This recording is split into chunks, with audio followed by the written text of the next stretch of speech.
After years of waiting, a new movie based upon the books of Dave Pilkey is finally here. And this time it's not Captain Underpants, it's Dogman. Overall, Dogman's able to provide an enjoyable story for the whole family, but I don't think people who haven't read the books are going to enjoy it that much. My personal relationship with the franchise was way back in elementary school, where the first 4 books were releasing, and I read those during my elementary school years, but slowly drifted out of fandom for the book series, and haven't caught up since. But this movie brought me right back to my memories of reading those first 4 books, and it captures the perfect tone that feels like 2 kids just coming up with some story in their treehouse. And that's what makes Dogman so special. It felt like a story you could just come up with on a Saturday afternoon. It didn't need to justify all its story decisions, its foreshadowing didn't need to be subtle, it was able to just be uniquely itself. And this movie is 100% uniquely itself. This world and its character designs feel like you're just playing with some toys in your backyard, and I love that.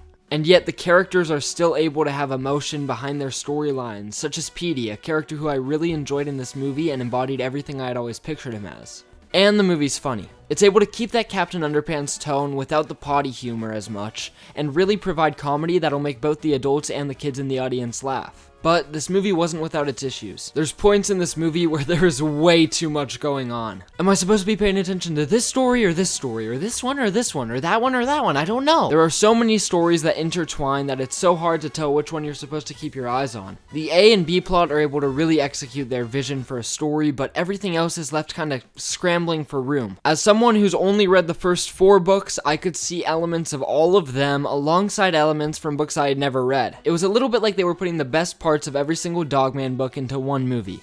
And for some of that pays off, and for some of it doesn't work. My main issue relating to this topic is a villain that is foreshadowed in the first and second act, but doesn't fully come into play until the third, where he feels like a crammed in third act villain to just complete some character arcs and leave. And there's another character from the side stories that would have worked as a villain way better for this third act, but is just kind of forgotten about.